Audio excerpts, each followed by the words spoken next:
What is up, everybody? It's Ronin, and today we are coming at you with learning how to play Gouki OTK slash beatdown OTK sometimes. And yeah, so I decided to give Gouki another try. I did it like a really long time ago, and it wasn't great, but yeah, I played the deck a little more with this new support card, Gouki Finisher. It's in the OCG right now, but it's insane actually. And yeah, this deck is actually a very competent OTK deck now. And you'd be surprised. I actually got some replays against like meta-ish decks. It was really cool. But yeah, anyways, just real fast, let's go over the deck profile. So for our monster lineup, which is the vast majority of our deck, we have free Gamcell, the Sea Turtle Kaiju, free Gouki Hugbear, free Gouki Moonsault, free Gouki Rice Scorpio, free Gouki Suprex, free Gouki Headbat, free Gouki Octastretch, and one Gouki Ring Trainer. So we'll go over these in order. So first up we have Gamcell. He's the angry sea turtle that you plop onto your opponent's field when they have a monster that just makes you upset. That's what you do with this sea turtle. He is our kaiju. This is a going second deck. He is a good turtle. Now we have Gouki Hugbear, and real fast before we go over the rest of the Goukis, I do want to make clear almost all of them have the floating effect that when they're destroyed by battle or card effect and sent to the graveyard, or when they're sent from the field to the graveyard at all, sorry, you can add a Gouki card from your deck to your hand except for itself, and they will all have this effect, except for the ones that don't, which I will specify for you all. So just if I don't say anything, assume they have that effect as well. Hugbear, when it's special summoned by the effect of a Gouki card or normal summon, lets you target a face-up monster your opponent controls and have its original attack till the end of the turn. Moonsault does not have the floating effect, but by revealing it in your hand and then targeting a Gouki monster you control except for itself, you can special summon it from your hand, and if you do, return the monster that was targeted on the field to the hand. And once per turn, it lets you target a Gouki Link monster in your grave to return to the extra deck, and then you can add a Gouki monster from your graveyard to your hand as a hard once per turn. So yeah, Moonsault, not bad. It's good recovery, and it's a good way to get two Goukis on board if you're returning, say, a Headbat. But yeah, the main thing you want to do with this deck is get two Goukis on board, and then you can go for the OTK. So yeah, that's Moonsault. He's a good rabbit, and he's our recovery friend. Now we have Rice Scorpio. He can be normal summoned if you control no monsters, or if the only monsters you control are Gouki. That's what he does here. Suprex, when it's normal summoned, you can special summon a Gouki monster from your hand. Headbat lets you special summons from the hand by discarding a Gouki monster and targeting a Gouki monster on your field to give it 800 attack points until the end of the turn. It's another great way to get another monster on board, plus get a little bit of extra attack if you need it. Octostretch is kinda a hand trap. As during damage calculation, as a quick effect, you can discard it to make any damage you take from a battle half. And the same thing can be done with effect damage, so it is pretty good. Level 1 though, so I kind of want to hold on to it. And then we have Ring Trainer, the other Gouki without the floating effect at 1, and what he says is, if you control no monsters, you can reveal him from your hand, then target a Gouki Link in your grave, special summon it and the Link, but the Link loses 500 attacks as a hard once per turn.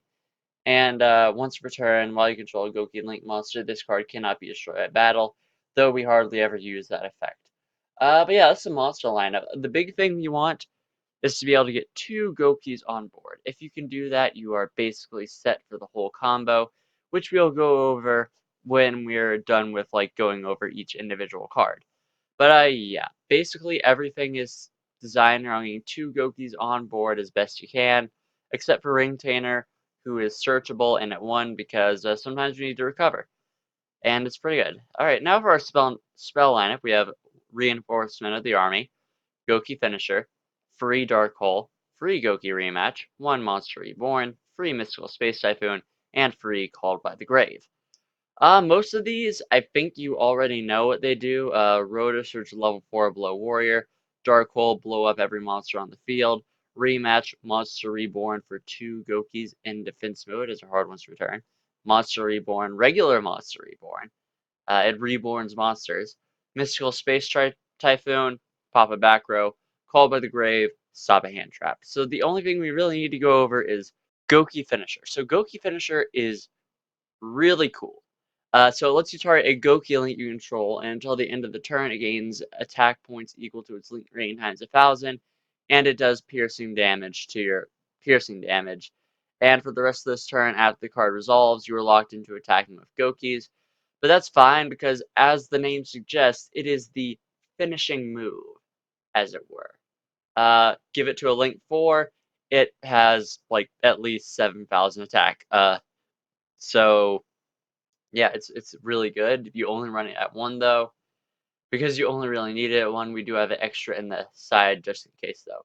Now for our traps, we just have free infinite permanents for, you know, effect negation. Of course, there are other much more budget options. Forbidden Lance and Breakthrough Skill come to mind immediately for me. Now let's go over the extra deck real fast. It's pretty varied this time, so we'll see. So we have 1 Alamirage, 1 Gouki Heal Ogre, a Nightmare Cerberus, a Nightmare Phoenix, and a Nightmare Unicorn. 3 Gouki Jet Ogres, 1 Gouki Thunder Ogre, a Gouki Solid Ogre, 1 Gouki Great Ogre, or Gouki the Great Ogre. Sorry, there's Z between all of them. 2 Gouki the Master Ogre, and 2 Gouki the Giant Ogre. So, Almirage, basically, if we're stuck with a Headbat or an Octastretch, summon it, go into Almirage, search something good. That's basically the whole reason it's here. That's a replaceable spot, I would say, though. Nightmare Package, here for obvious reasons, because removal is good.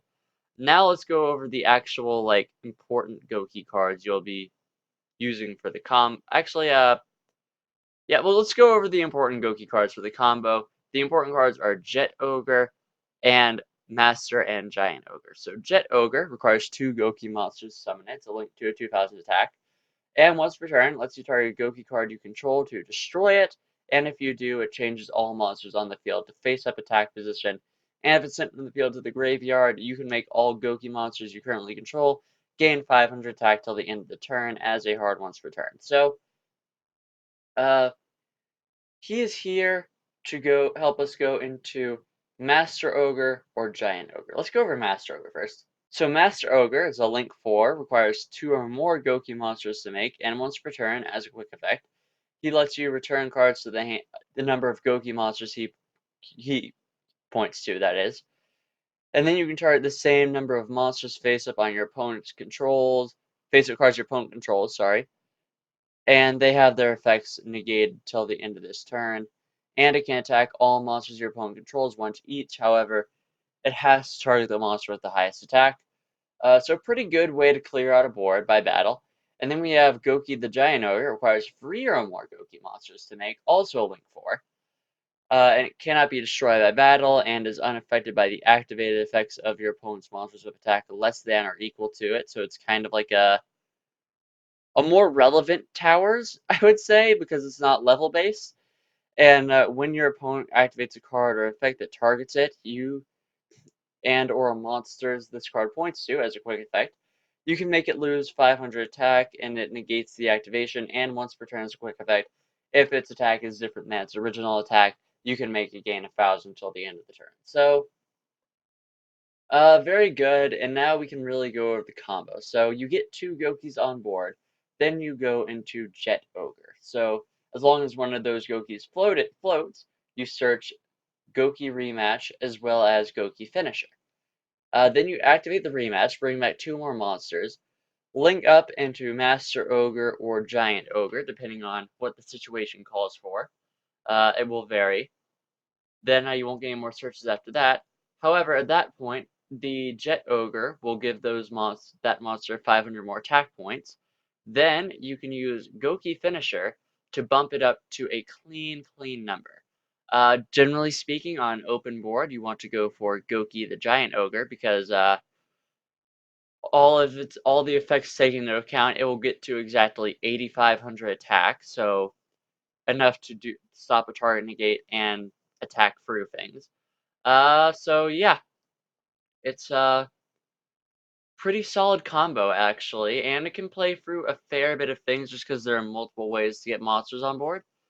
But yeah, let's go over the rest of this stuff because it's pretty decent as well.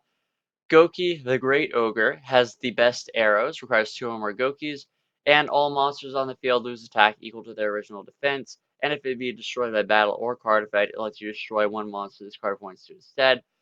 Solid Ogre requires 2 or more Goukis to make, cannot be destroyed by battle or card effects while it points to a Gouki monster, and once it returns a quick effect, you can target a Gouki monster in your main monster zone except itself, and move that monster you control to your main monster zone this card points to. So it protects itself. There's potential to have 2 solid ogres, and they just protect each other, which is kind of nice. It's not the best thing in the world though, but it's something. It's something I played around with, and I didn't like it too much. But hey, if you can figure out, it's good. And then we have Gouki Thunder Ogre. It requires 2 or more Goukis. It gives you a additional normal summon to a zone it points to. And if a monster this card is points to destroy a battle or card effect, you can make this card gain 400 attack. And yeah, that's basically the extra deck. Oh wait, I forgot to go over Heal Ogre. My bad. It requires 2 Gouki monsters, so it's another Link 2 option for you if you like it. And once returned, when a monster this card points to activates its effect, as a quick effect, you can negate the activation, destroy the that monster that activated, and then you can special summon a Gouki from your graveyard except itself. And this does come up sometimes. But yeah, so that's basically the main deck. Went over the combos. Let's go over the extra deck real fast. So we have free red reboot for the trap heavy matchup. Free the dark door because it is spicy tech when you are using Gouki the Master Ogre. Free Dark Ruler No More for those super combo matchups. 1 extra Gouki finisher in case 1 just is not enough. 2 more Ring Trainer because, I don't know, we could play against Volcanics. I don't know. Volcanics might be a thing we play against at some point. And free Nibiru for a little bit more of that combo hate. But yeah, that's the deck. So if you're new here, we just watch a few replays, go over them. I go over the combos, what I liked, what I didn't like, weaknesses of the deck, and so on and so forth, stuff like that. But yeah, that all being said, I'll see you guys in the first replay. Alright, well in the first replay with C, we are Unseen Hands for that sick John Cena reference, because we are wrestlers now. And yeah, as you can see, we're playing against something guard dragons. So scary matchup. Scary matchup indeed. And wait a minute, did I not? Oh wait, no, he is playing one of each. Okay, fair enough. So yeah, scary matchup. I don't know if this is the best build and the best player, but he does manage to make quite a board that. Oh, we have a fun time with it. But yeah, let's just watch this combo play out. So he's going to obviously start with the Dragon Shrine. Alexandrite Dragon. That was a little bit weird, but I've actually been seeing that in like more decks lately. So I don't know. Someone let me know if that's a thing. I thought that was a little strange. But yeah, so he's gonna go ahead and get the Dark Worm out. Foolish Burials for the Anth Rocket, which will give him the search for the Rocket Synchron. Then he is going to link or synchro into World Chalice Miko, search the World Legacy Inheritance, uses the World Legacy Guard Ride and bring back the Rocket Synchron to make the generic Link 2.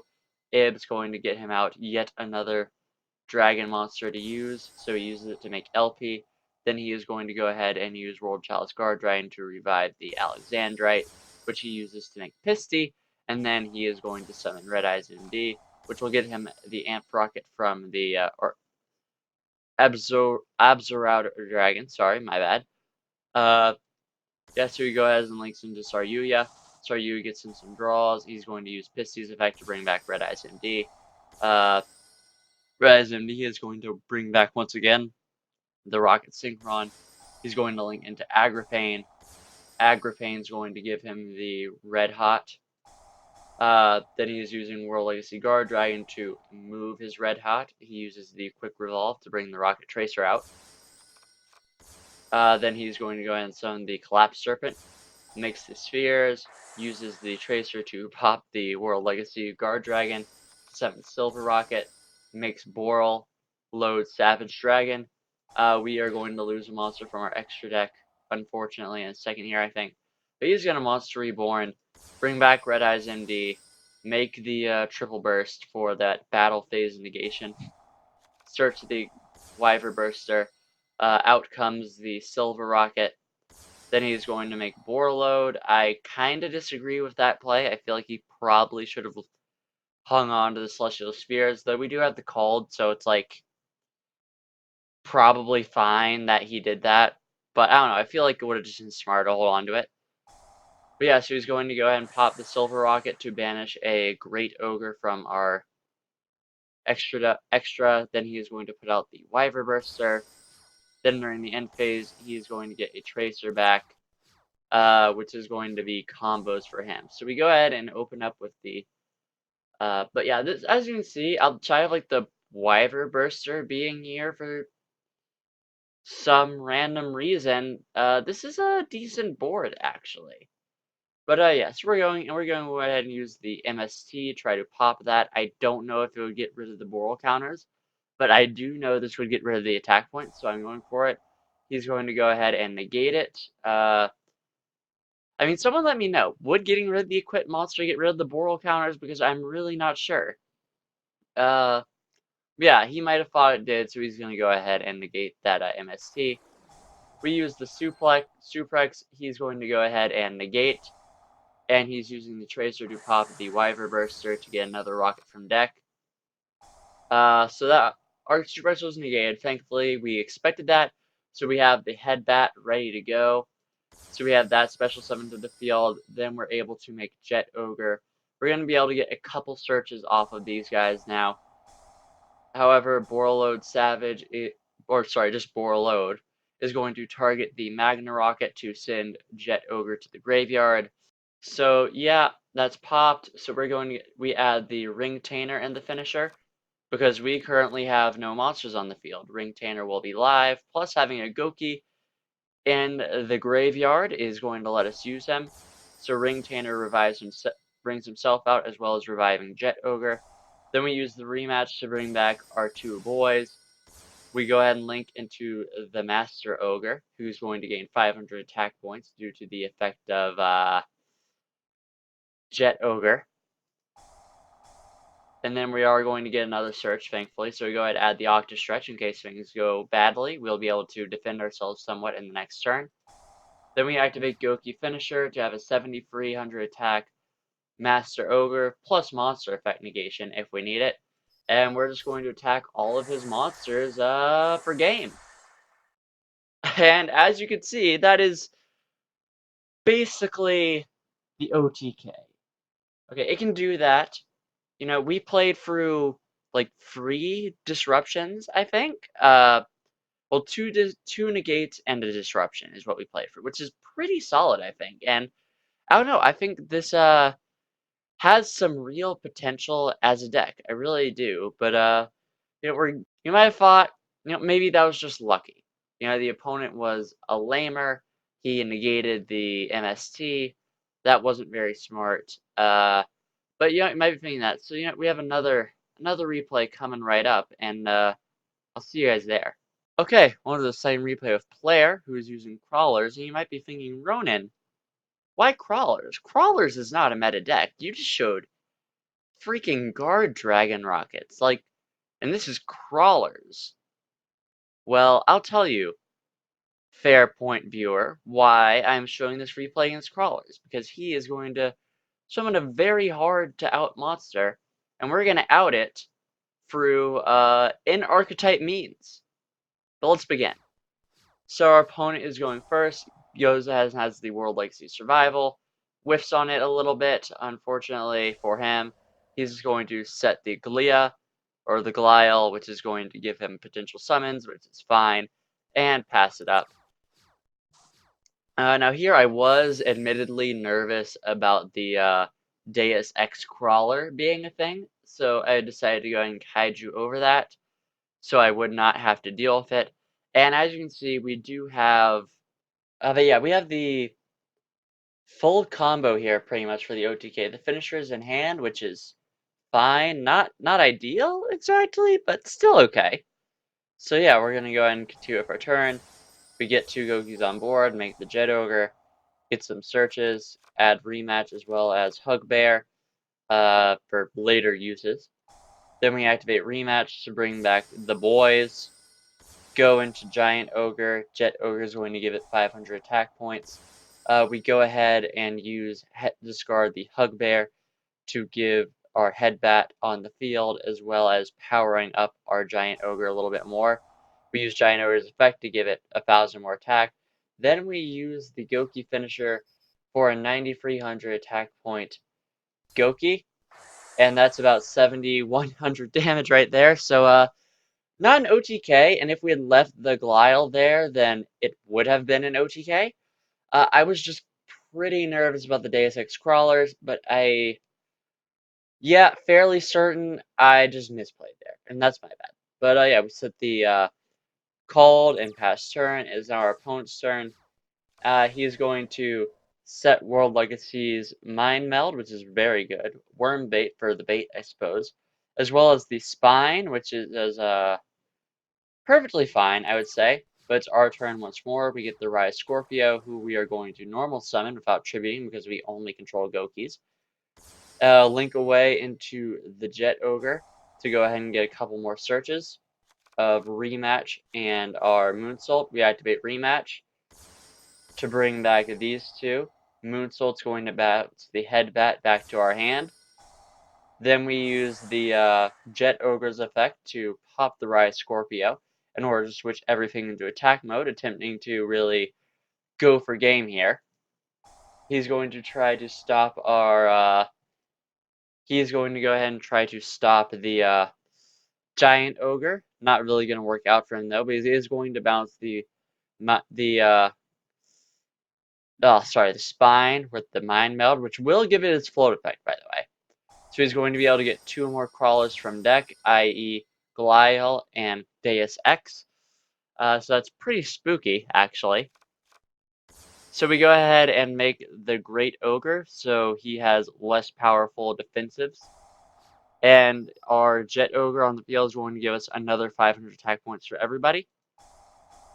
So Glial is going to go ahead and use its effect to get the Axon on field, which we will then take the opportunity and get 1,000 more attacks with the Giant Ogre.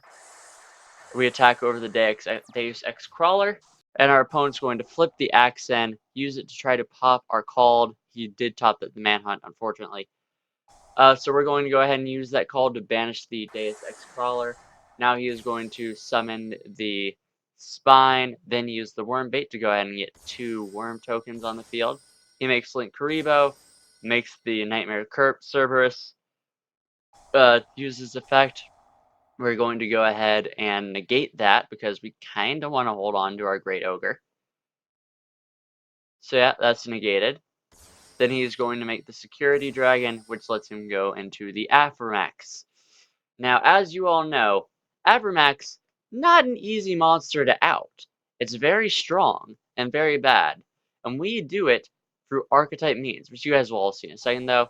Mind Meld's going to go ahead and let him revive a crawler. We're going to go ahead and use our thing to gain about 1,000 more attack. He does revive the Glial face down, which is fair. He's going to set the Manhunt. He gains some attack points, so we take 3,000 damage because Avramax gets it. But thankfully, Giant Ogre cannot be destroyed by battle. But it is our turn now, and it took me a second to figure out what to do here. I am not going to lie to you. But we do summon the Suprex. We go ahead and get 1,000 attack points onto our Giant Ogre. Suprex is going to get a couple monsters out. Then we decide to use it to make the Nightmare Phoenix. So we don't have anything to discard, so we cannot spell trap. What it does, though, is it gives us a zone pointing upwards to Abramax for Heal Ogre. and we're going to be able to get the rematch so we can use it. But yeah, we go ahead and add rematch, retainer, rematch real fast to make the heal ogre, which is pretty good because Avramax's attack gaining effect is activated, so we'll be able to negate it with heal ogre. And yeah, we're just gonna go for a battle, get another search though. We attack, he tries to manhunt, we go ahead and just lose 500 attack points. He tries to activate the Avramax to gain attack points. We negate it with the heal ogre and destroy it. We then bring out a jet ogre. He's going to try to get a search, and he basically just quit at that point. But yeah, as you can see, we pretty much had this game won, and we outed a very strong monster within archetype means, and I think that was I don't know, I think it was really, really cool. But yeah, we have one more replay, and it's gonna show the deck not doing so hot with turn 1. But yeah, I'll see you guys there. Okay, going to the final replay against D. He is a Predaplant player, as you can see. And we have Bricked, and this is going to show another important lesson about the deck, going first. So, going first is really hard. On the best days, you can make like a giant ogre and pass. On the worst, you just get this sometimes. This would be bad anytime, but I mean, it wouldn't be awful because we have the Dark Holes, a Kaiju, and an MST, so at least we have removal. But going first is rough. So yeah, we're gonna go ahead and go first. Activate Row to search the Octastretch because yeah, we need a little defense. So we set those to block damage, really. Yeah, probably should have just set the Octastretch here, but that wouldn't have been very impressive either.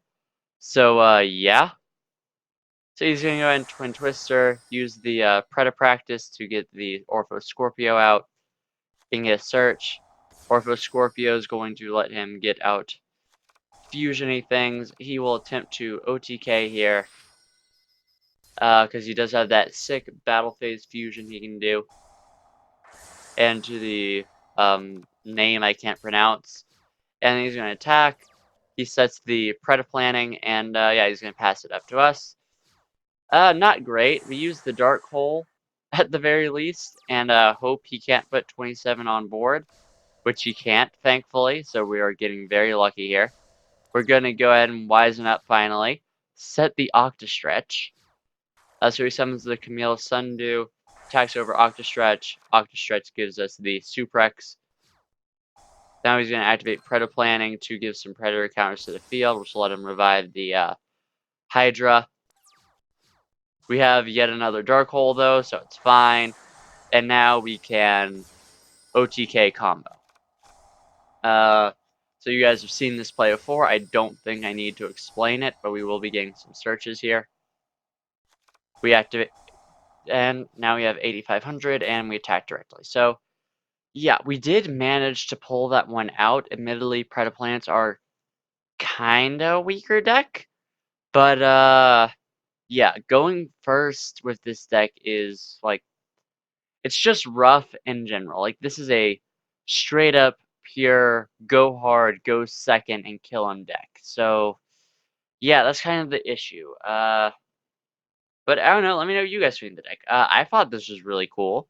I thought it was fun, and I feel like it's kind of like Gouki's. I don't know. It feels like they're a little bit more together now that they have like Gouki finisher, some like a legitimate sort of win condition combo to go for besides just raw beatdown. So I don't know. I thought it was cool, but let me know what you guys think. Yeah, if you have any decks you want me to do, any builds and such you want me to try out, I'm always happy to. But yeah, that all being said, like if you liked, comment if you have something to say, and subscribe if you want some more. This has been Ronin, signing off.